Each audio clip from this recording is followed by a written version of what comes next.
He's so damn tough. Okay, Ray, we're back. I have my coffee.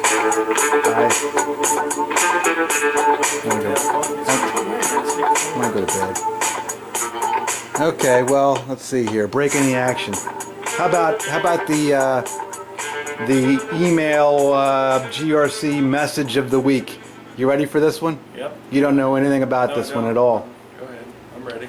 Okay. Well, I'm going to admit to doing something a little bit shady, Ray. Shady? I don't know if it's shady, but yeah, you determine whether this is shady or not. Since I have no choice but to watch their videos over there, what I do is I scroll down to the comments section, and you know, I respond to some of their. Now I'm blocked. I can't respond directly on their videos, but you can click on the commenter's name, and you can either send them a message directly or whatever. And if they say something that I feel like commenting on, I'll comment on it. So this week's star is Andy from Southampton, PA, and he posted on one of their videos. I forget which one. Doesn't matter. He said, "Please ask the idiot cameraman to quit making noises with his mouth. Really annoying." So, I instantly recognized that this guy should be a friend if he isn't already. So I sent him a message and said, per your TNT post, yes, Grimace is annoying, as is the rest of that carnival act. So then he sent me this nice long message. Yeah, the main dude is pretty annoying also. Think his name is Todd. I had to switch accounts just to post a comment. Something with YouTube wasn't working. I'm subscribed under my main account to you guys. I really enjoy your videos. The only reason I watch TNT is to see an oddball game here and there.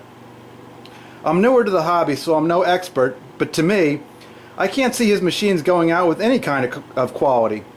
Seems like they do 5 a week, and every machine is like their 274th one they've restored. I definitely prefer your channel for actual restoration advice.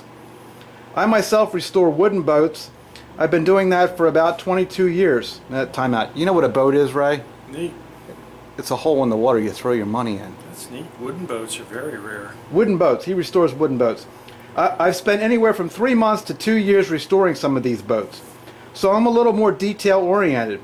And that's why I don't see how they can swap out a battery, touch up some paint, and hit a few solder points and call that restoration.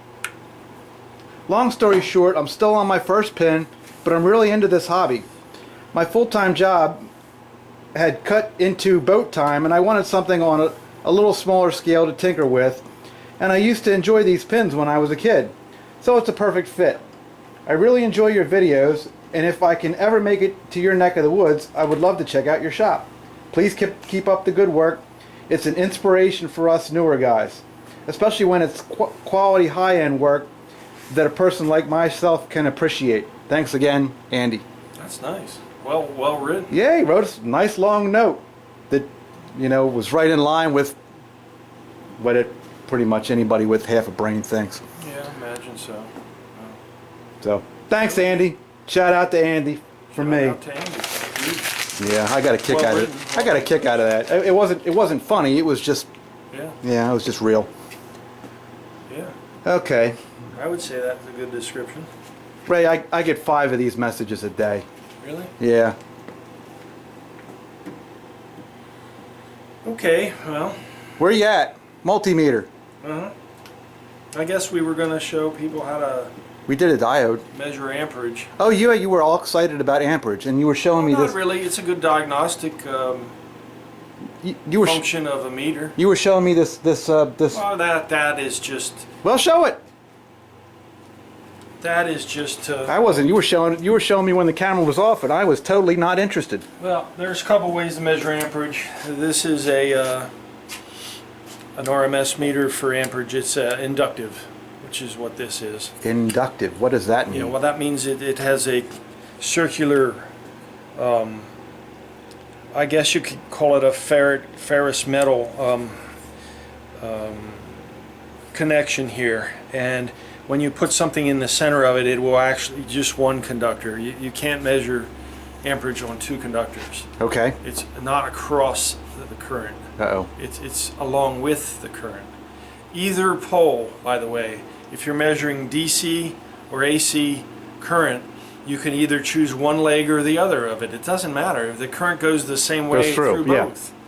People think, let's say car batteries or cars, for example. The thought, most people that aren't familiar with that is, well, the negative doesn't pass as much current as the positive. It's not true. It's equal. The negative is equally important as the hot is, the positive wire, because there is no reference to negative without the positive. People will always slight the ground. Even on these things, they'll say, well, ground don't matter, and leave it off.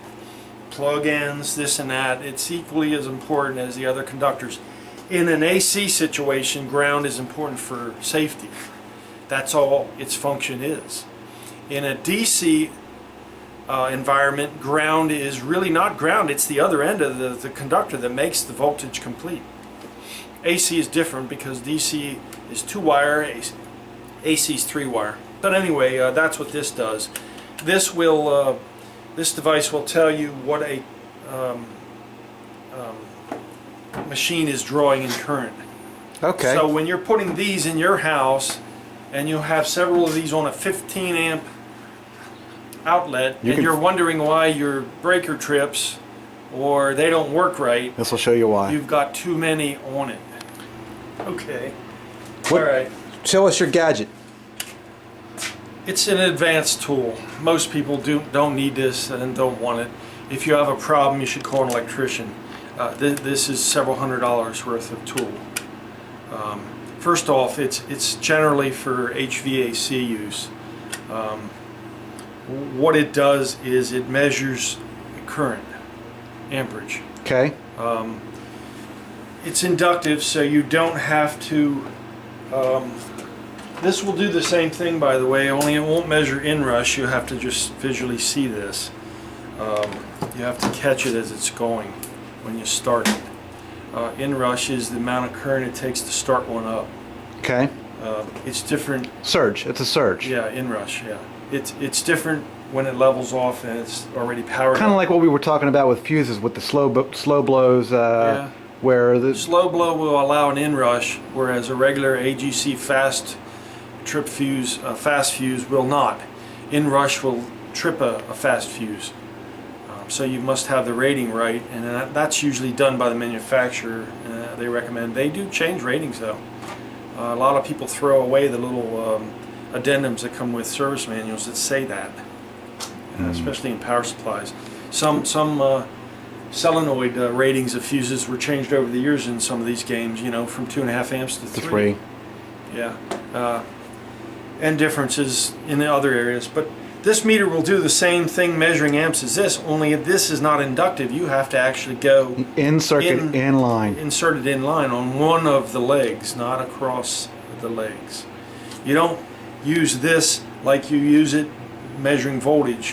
When you're measuring voltage, whether it's AC or DC, you're going from hot to neutral on AC, and you're getting a reading, 120 volts. Right. You don't do that with an amp meter. You do not go across both conductors. You only choose one or the other. Inline. Yeah, inline.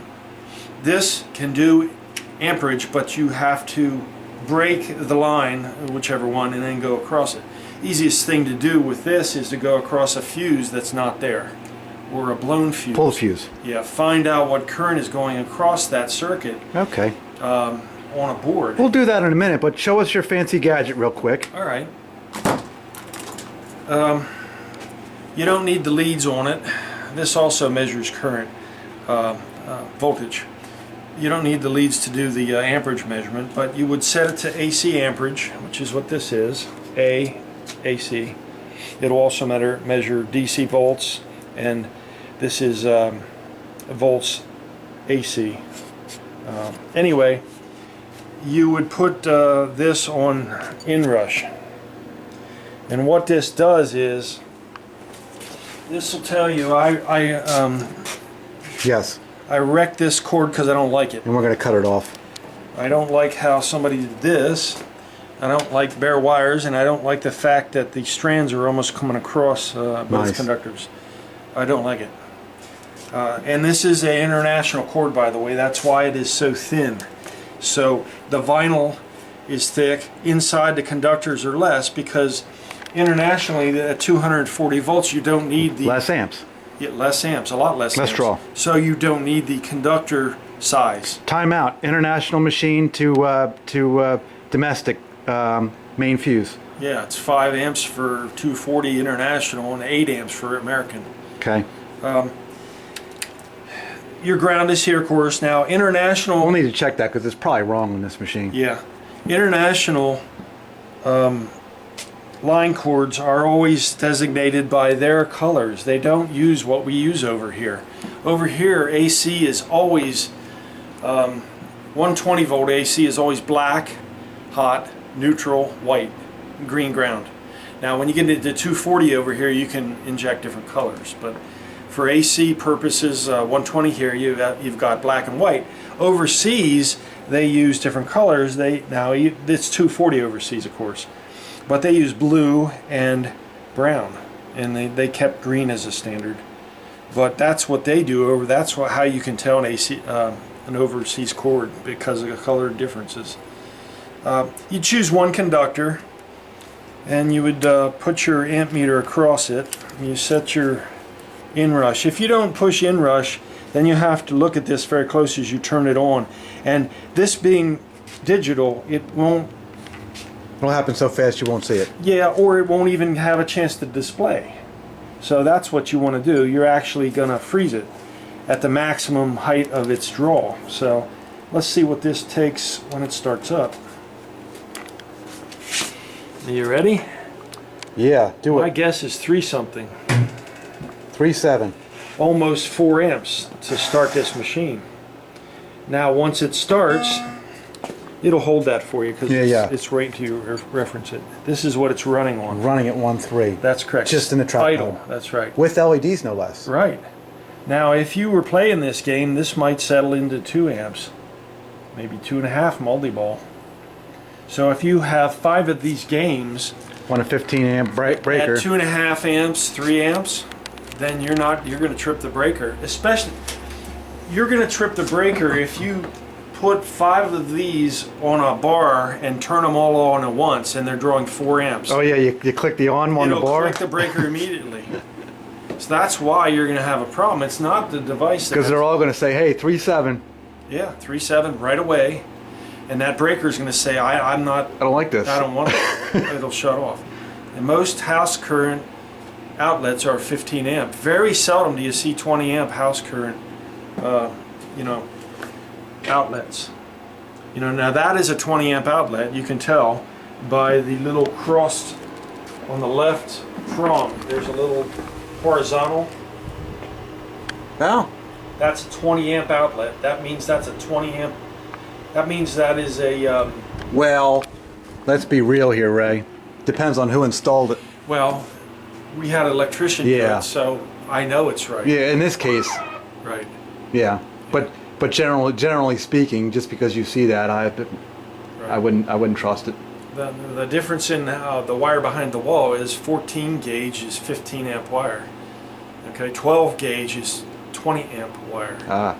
That's what the correct wiring is. You don't use 14 2 with ground and put an outlet like that on it. That's not code. But anyway, to get away from all that, this is a handy device to have if you're using to measure. Now, you don't need to do this with your cord. If you want to find out the current draw of your machine, you would go in the machine other ways to across the fuse. You can even go across. Well, you can go across the main fuse there, and what you can do is you can buy a pigtail to plug into your line cord for testing purposes. You can even make one out of an extension cord or something. Yeah. But that's an example of, and you don't need to do this with your machines. They're all going to be about the same. Okay. These draw 4 amps to start. At startup. Yeah. And they settle back to that. Now, with incandescence in this, you'd probably have a standby of 2 amps or more. Yeah. 2.5. The main fuse is... It's going to be wrong in this game, Ray. Inside here, and this is a slow 5 amp. Yeah, knew it was wrong. Yeah, so this is for overseas. You want to put an 8 in here because, as you've seen, this draws an inrush of an average of 4 amps. This will probably fatigue later. Yeah, it'll fail while you ain't ready. You want an 8 in here, an 8 slow. So here we have another example of somebody imported this game and did a shoddy job on it. Right. This will get a... I know who that is. Don't answer that. Yeah. This will get a new line cord and an 8 amp. Well, I'll call him right back. Okay. That's Mark. I know who it is. This will get the fuse changed to be correct, and then I like doing the label changes too. I know. Label maker. Okay, well that's It's exciting. extraneous, but I like that. Yeah. I changed the rating plate on here because the rating plate's wrong. If you look on the back. I know it is. It'll say 220 and all that other. Yeah, and this is a good example. 220 volts is what this was made for out of Chicago for export, and this is what the amperage of the main fuse should be, 5. Now this should be 8, and that should be 120, of course, for American. The hertz difference is 10 hertz difference between the voltage. Oh, the cycle's different as well. Yeah, that's right. Yeah, because they run 50 cycles over there, not 60. It makes hardly any difference, and when you redo your transformer in here, it compensates for it. The jumper. Yeah. Did they do that right? Yeah. Did they do a neat job on it? Yeah. Yeah, it's done right. That's nice, what they did there. You change these jumpers in this plug, and then that changes your... this transformer will put out probably 5, or I'd have to look in a book, probably 5 different kinds of currents. Right. 220, 120, 110, and it'll go down to 100, and it also will go to 217 or something, I think. There's several different countries variants here, and that transformer will do different ones depending on where these jumpers are done, and that is the correct way to do it. Okay. Yeah, usually they're boogered up. I'll change a fuse and then we'll get into the back box and we'll show you how to measure. While you're there, we had another email that didn't make the cut for feature email, and I don't remember his name off the top of my head because I'm tired, but he'll know who he is, so we'll shout out to him next week with a name. But he referencing the rectifier board job, he asked if it would be an appropriate thing to add a Molex plug so that you could work on the rectifier board out of the machine. And my initial thought was, hey, that's not a bad idea. But then I shot it past you, and what did you say about it? It's a little too much work for the benefit. First off, most of your Bally's and Sterns have the transformer and rectifier board in the head, so the whole thing comes out easy. Right. Several screws, 3 screws, 4 screws. But in this case, it was just... in the panel on the bottom. You can still take the panel out of the bottom. But yeah, that has a dozen or so wires connecting the board to the transformer. So to put a connector in there just to get the board away to do the solder work, by the time you put 24 or 20, whatever it is, I think there's 12 connectors. Build the connector, yeah. By the time you build that, you're losing time and the function. And you're doing that in the machine. You're doing half of that work in the machine anyway. Might as well take the whole plate out if you don't want to avoid doing the work over the machine. Okay. Well, you know what? Neat idea anyway. Yeah. I come up with, I don't know, 50 ideas a day, and 40 of them are bad. Well, 30 of them are bad, 10 of them aren't practical, and 10, the last 10, I don't know what happens to those. Connectors are nice to give you a serviceability. However, over a solid point-to-point wire, solder point to solder point with a solid wire, you've got a better advantage of not losing any current. The more connectors you put in the machine, the more resistance between them when you... In other words, yeah. But practically there, if you do the job right and you're plugging it in once, you're okay. True. So if you want to do that, go for it. I don't see any problem with it. But for these things take so much time to do, to inject extra things that you got to weigh your time against benefit as to what you're going to work on. That wouldn't give you much benefit. There are very limited machines with it in the bottom anyway, Stern and Bally's. Bally did do some in the bottom as well as Stern, but there's not that many titles that way. More of them had transformer and rectifier transformer board in the head, the back box.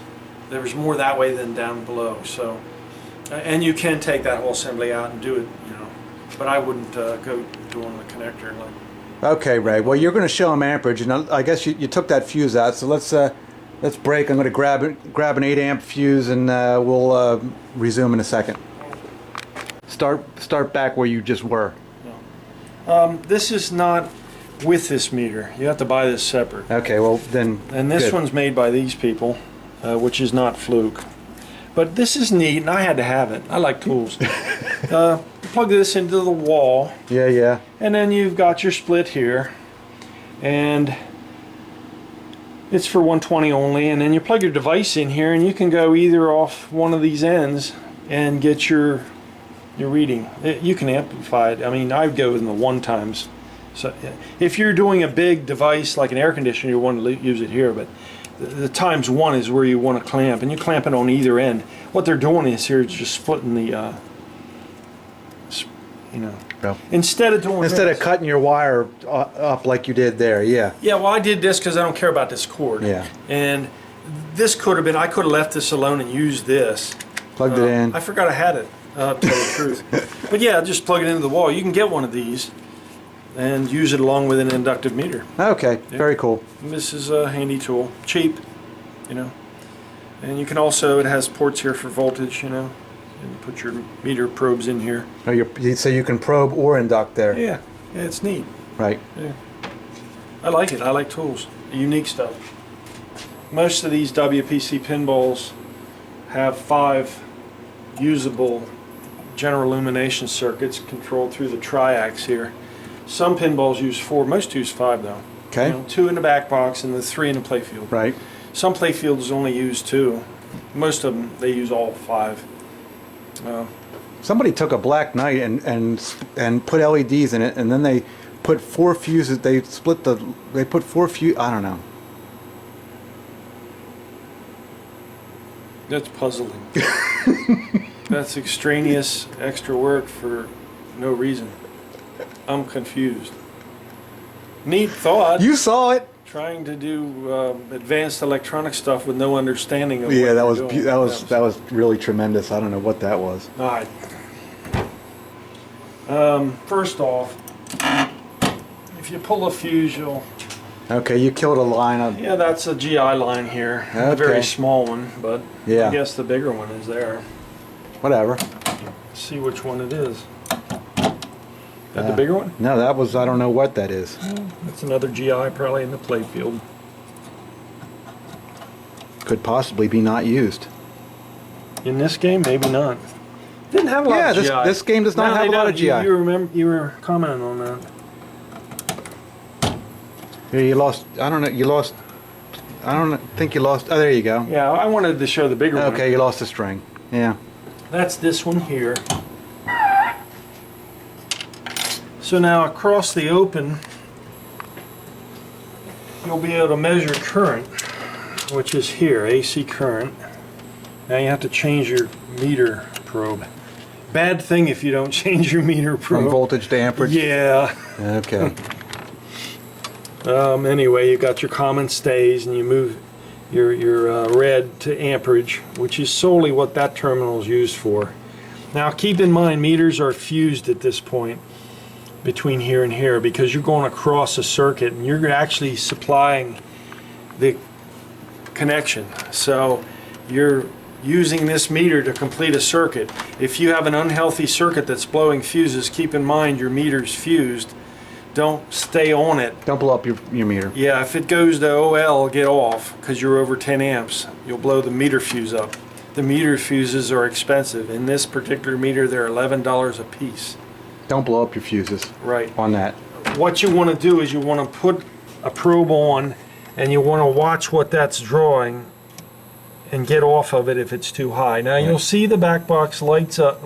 They're lit. Okay. That is the amperage they're drawing, 1.2 amps. Okay. If you had incandescents in there, that would be over 4.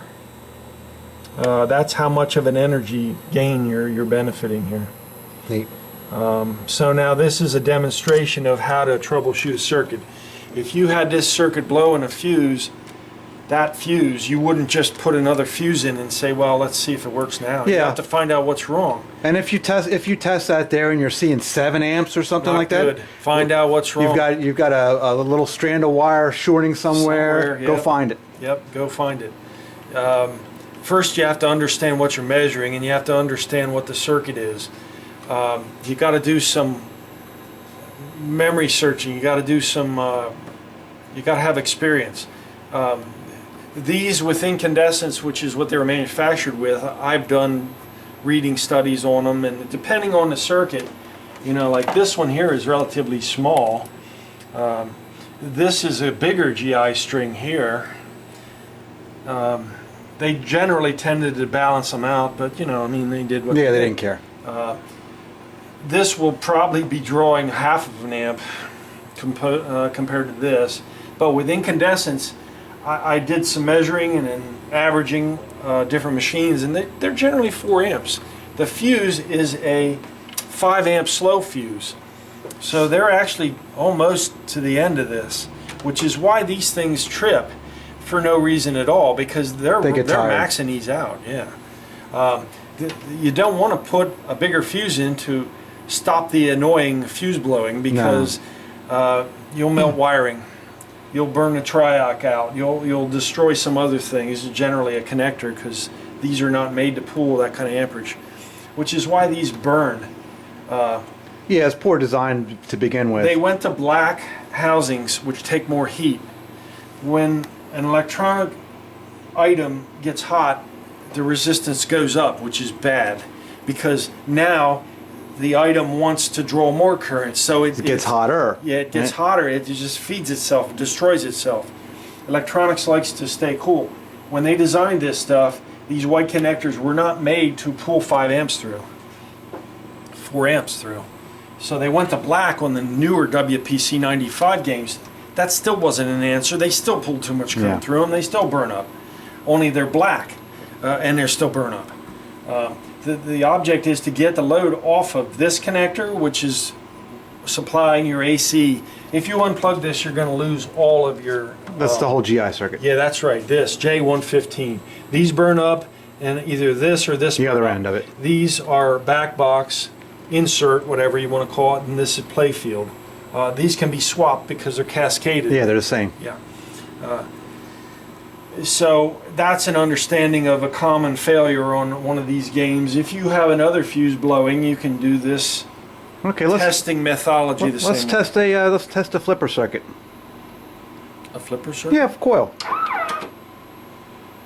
Let's test draw on a coil. Okay, I have to find out which one it is. No, pick one. You got to go up here and find out. Okay, left flipper. Lower left flipper, okay, it's 101. Is it easy to get to? 105, 4, 3, 2, 1, yeah. Okay. Sure is. Okay. Right. They do make fuse extractors. This is a spring hook, IBM typewriter spring hook. Fuse extractor is plastic and it wraps around the fuse. Yeah, they work nice. Yeah. You probably have one somewhere. The only problem with those is if you grab the center of a glass fuse with it, you can break it out. Yeah, because these are tight. These are surrounded by plastic, and that helps support the metal, and they're tight. You really want to try to just go under Catch one it end. at an end, yeah. Yeah. If you're going to do a fuse puller, try to go toward one end and try to rock it down. Don't try to pull the whole thing out. You'll break the fuse. Then you'll have glass everywhere. And it'll live in your cabinet until somebody professional vacuums it out. Right. And your ground should be tight here. It'll give you less hum, you know, like this one's slightly loose. And it should be here, by the way. It just got quieter while you were doing that. Did it? Mm-hmm. Yeah, you'll induce ground because this is a circuit and the audio board is grounded, and then you'll knock a Okay. little noise You remember, shout out to Harry with the... Yeah, Harry. I like Harry. Hi, Harry. I like Harry. What was that? Was it his Pinbot? Pinbot. It was super It was noisy. like... Well, somebody's servicing it. And you went in there, and which board was that? It was... The main system 11 board. It had one screw in it. It was just hanging there. Right. These screws around these boards are not to help it conduct ground to the device. It doesn't need to have any screws, but the audio board, which is here, and this is the audio amplifier, the audio board will have noise if it doesn't have a common ground with the rest of the components, because these are generating noise. These are noisy pieces. This thing doesn't like that. So the less screws you put in these, the more hum and noise you'll get. It's just a matter of the way things are with audio amplifiers. Okay. But that's why Pinbot's so noisy, and that's why any System 11 game, because the audio is on the board itself, and the board happens to be the driver and the MPU all in one, if you don't put all them screws back in, I know people don't like to do it because it's annoying and it's a lot of screws, and why do I need all them? Well, because of hum. That's why. Okay, we have a flipper fuse out here. Okay. And I guess what you're going to want... I got to get into some sort of test, don't I? Yeah, well, standard test mode. Yeah, that's good. What's this bookkeeping? Not really? Flippers work Okay. until you get into anything. So now we got right flippers and no lefts. Well, no lower left. No lower left. Okay, they split them. Okay, now we'll see what it draws with no... There's no load. Now you can see it going up to... Well, I saw it spike to 4 there once. It will. Yeah. Well, there's your whole circuit's drawing 0.4, Yep, 0.5. half an amp. Yeah, well, you got to watch the sweep, I guess, right? There it did it. Yeah, okay, I have Hold, to... hold max, not hold max. Right. Can you reset it? Go ahead. It'll hold Where? your highest readings. Here, look at that. 4.5. 4.5 amp. That's kind of neat. So that spikes up to 4.5 amps with an old coil. Right, we haven't An rebuilt old this one yet. endostroke. Right now, I haven't rebuilt the flippers. This is an intense rebuild because there's 4 of them. Yeah. I'm going to put 4 mechanical kits Full, everything, coils, and everything. coils. But you can see what your draw is on a spike of a coil. Now this is a 5 amp fuse, slow. But that's why you want slow, because you want to stay under the threshold. This Well, would probably be healthier with a newer coil. Yeah, well, and in a lot of cases on the 2 flipper games, they don't always separate. No, they don't. They power both off of it. They'll share a circuit. Yeah. So you can get a pretty significant spike there. Yep. But that's a demonstration of how to find the strength or weaknesses of a board or a component with a meter. If you have a troublesome fuse blowing or you suspect there's something wrong, this is a way to find it. This would tell you that there's something wrong on the board that's driving your flipper, or the coil itself would be the first logical place to start rather than faulting the whole board. You always want to go to something simpler in electronics. People have a tendency, because electronics are complicated, to overcomplicate their repair. Oh, I have a board problem because my light don't light. Go with the simple thing first, because if you shoot things to the moon and complicate things, it'll punish you. If it's not that, then at least you've started somewhere simple and didn't waste a lot of time doing anything like that.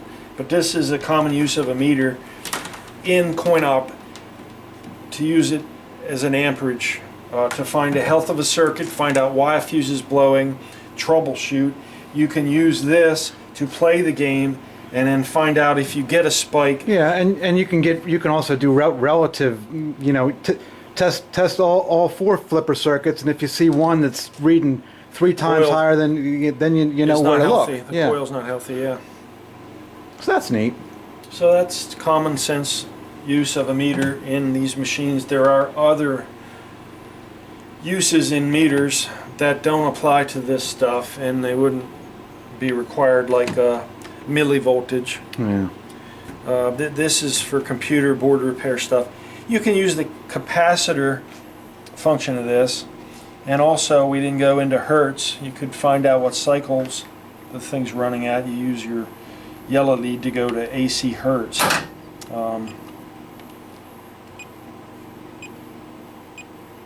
Here you can even use minimum, maximum, and it'll average out. Yeah, well, It's like a little little bit too much on the function there. yeah, it's like a computer. Overkill. This is a basic meter. You can get ones that do a lot more than this. They make handheld meters that actually have scope functions. You can actually do scope functions if you're really into it. You could see sine waves, you could see gates, you could see things. So yeah, this early machine, like some WPC 95s, if it's in service mode too long, will default back to a track Resets, mode. yeah. It won't stay in service mode. Yeah. So that there's nothing to be alarmed about if you're messing with your machine and it does. And it does that, yeah. Of course, we update our game ROMs to the latest version when we release machines. We don't leave old stuff in.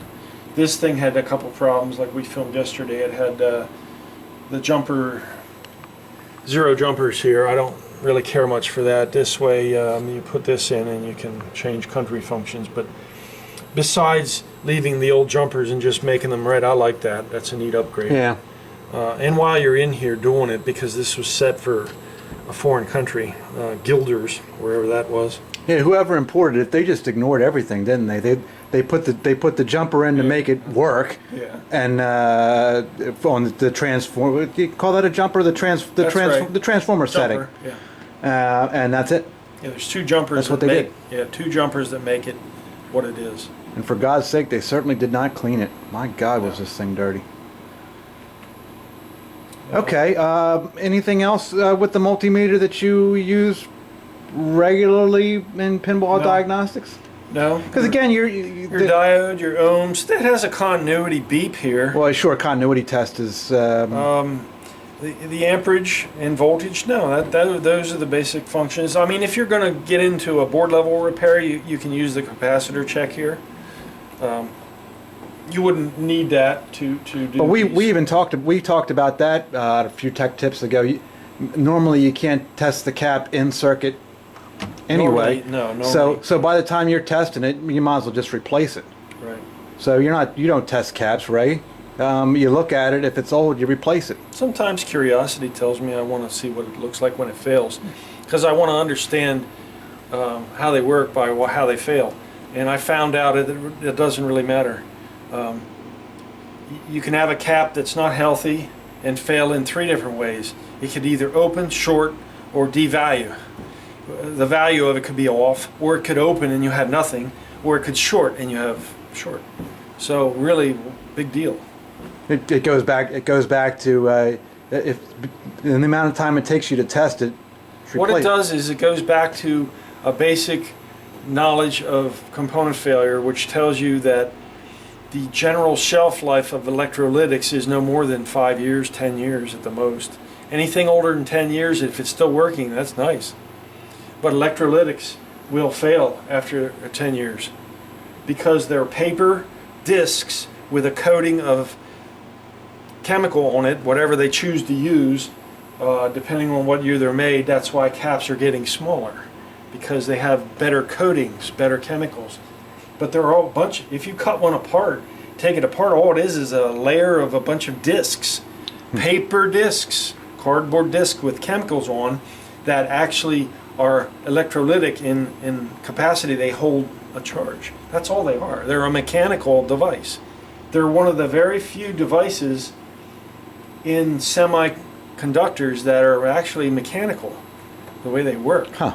Yeah, everything else is not mechanical. It's in solid state. Yeah, it involves diodes. They're resistors, which don't move. These things actually move. Wow. The way they're mechanical. That's why they fail first before anything else. That's why they don't age well, electrolytics. I guess that's really all I have to say about it. But use the amp function of a meter to test circuit health and know why your fuse is blown is important, because if you're just putting another fuse in or you're using a circuit breaker to test for a problem, you're not really understanding anything other than it's blowing my circuit breaker or tripping my circuit breaker or blowing my fuse. You don't know what's going on until you get into it to measure. If you have something blowing a fuse, you want to know why. you want to know how far it's going.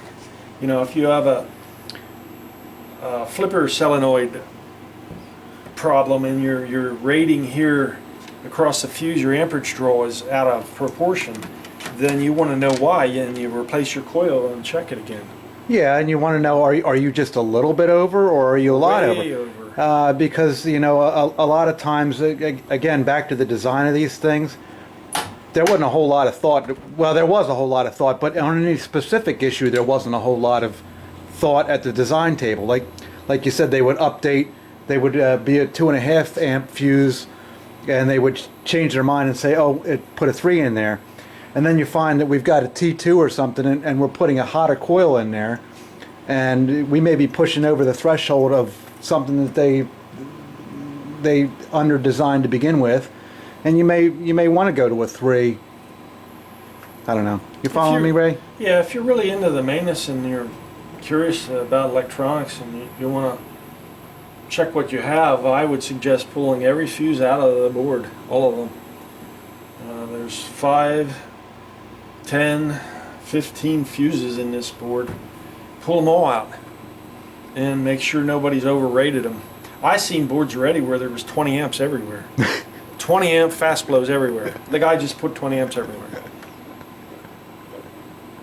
I guess he didn't want to buy the different. There's probably 7 different sizes here in this board, which are most of these. And if you wonder what belongs there, generally speaking, unless you have an updated manual, it's in your book or a chart. There's a chart up there, and it tells you what belongs in there. You'll often find these wrong, and not only toward the higher rating. I've seen them where people didn't have the right one, and they put You just grab whatever. a 3 there. You know, Slow blow, fast blow, just wrong, whatever. so Or aluminum foil. yeah, I've seen that, and I've seen people solder wire across here. Yeah. A couple strands of wire. I saw one place they used a deck screw. They actually shoved a deck screw. No. Cool. What color was it? Hey, I wonder if them guys know there's colors of deck screws. You can get colors, man. How are they going to know anything about that? They don't even know what they're doing with what they do. Maybe they're going to start using colors. There's black and blue. Tan. There's tan, silver, black. Sure. I have to tell these people there's colors of deck screws. But yeah, you'll find all kinds of stuff if you dig into something. If it works, you can choose to leave it alone. If you have a problem, then you got to understand what to do. So I hope these tech tips, and this one especially, is more in depth than we've ever done on the meter use. I hope it helps people service stuff better and quicker, especially the amperage thing, because arbitrarily throwing a circuit breaker or a fuse across the circuit to find something is not the right way to do it. You first have to find out how bad your problem is. I thought of another use for ohms. You can tell me if I'm right or wrong, because I'm just, I'm not an electronics guy. Yeah, call me. Resistance in a switch, like a leaf switch or something like that, like a flipper switch. Can you test the health of a switch there at resistance? Sure. You don't do that though, do you? Same thing. You look at it, it's tired, throw it out. Yeah. Put a new one in. It should be 0, of course, because Right. it should be a piece of wire, or act like a piece of wire. But yeah, if you get resistance, but the problem there becomes if the test and under load. You may test 0 ohms of resistance, but not be able to pass any current. correct. Yeah, correct. Yeah, back to that again. You look at see, some, you it's all get into replace some it. weird problems that are for an advanced tech to understand. You can have a voltage reading across a circuit and still have no function at the other end, because that's falling to 0 when the load's applied. It's sort of like Yeah, you can have voltage with 0 amperage, or next to 0. and then you won't get the item working. Yeah, there your problem can be a connection. So everybody nix my idea of testing resistance in a flipper switch. It will tell you nothing. Yeah, it's funny that way. You can actually, it all depends how you go about finding a problem. I mean, it stumps even some advanced techs. You can have voltage and say, well, my coil ain't firing, my kicker ain't working, but I got voltage there at the coil. Why is that? You've got a current problem where your connector pin is not healthy enough to let the current come through, but it's letting voltage. Yeah, it's there, but it ain't there. You've got no torque. You've got horsepower, no torque. Right. That's voltage equivalent. That's a mechanical equivalent of an electronic thing. You know, so you can have a motor that wants to spin. It has voltage, but it won't unless you help it. There you've got no torque, so you have no amperage, but you got voltage. Voltage. There was a couple instances where I found a car battery. They'll do that. I had a car battery with 13.5 volts. Looks great. Got no guts. 13.5 volts, which is almost as much as you could put in a car battery. I think 14.2 is the max across a 6-cell car battery. Look great. Put it on the toaster tester. You could put a piece of wire across. Nothing. Nothing. You'd think that would like blow up. I mean, that would be violent. Had voltage, but nothing No behind amperage would come out of it. That is a function of the plates shorting. So it would give you the impression you have a live circuit, but you don't. Okay, I've heard enough, Ray. I'm going to take a 10-second break, and we'll wrap this thing up, put a bow on it. Okay, very good. Tech tips next week. We're going to do something a little bit different. We're going to roll in a couple of EM gun games here into the shop that we've got a deadline. We got to get them things done, Ray. Yeah, they're from the 70s, and there's two of them. One's called Ambush, one's called Phantom Gun. Okay, we're going to dig into what you start when you get one. Okay. What to do. People have interest in them. I still see people want the things. An overview of how it works and how to service it. That'd be different. Electromechanical black light gun games are neat. Okay. These aren't black light. These aren't photo sensors. These have the scratch pad design. But we'll be doing the photo conductive black light gun games because I have a few to do. It's an off shoot of pinball, but it's kind of an arcade device in a way. Well, we're not all pinball. We're 90% pinball. No, you got to be diverse, and I'll show people what to start with when they get one to get it working, to play with it. Okay. Let's do that. Sounds good. Shout out. Shout out to Paul. Paul C, isn't it? Yeah, he's the guy. I forgot his name. About the transformer rectifier board connector. Yeah, he had that question. Yeah. Paul's a relatively new subscriber of ours, and he's left us a slew of very nice comments, and we appreciate that, and look forward to more questions and comments from him and everybody else. Paul C. Okay, here it is, Ray. Tune in Sunday. I'm going to do the Joust video. Neat. I haven't done it yet. I have all the raw footage, so Joust on Sunday. I played it. I don't get it. Yeah, Jimmy and I played it. Sorry. And we scratched our heads too. It was kind of a little bit weird. I played it. Yeah, congratulations. This goes back to the earlier part of the year when I was fixing it. Yeah. And I thought, I wonder what this is about. That thing needs more fixed. It's a little bit weak. Well, it's kind of a rough example. Yeah. I don't think much is expected of it, but I did fix it for several problems, and then I thought, I want to play it. I want to see what it is, and I got to tell you, I wouldn't want one for that. No, it's flashing 0 minutes. Oh. Sunday, Joust video. Next Friday, EM gun games we're going to take a look We're going to at. start on it, yeah. That's neat. Also, everybody take a look at the Halloween video. The Halloween party is open to the public.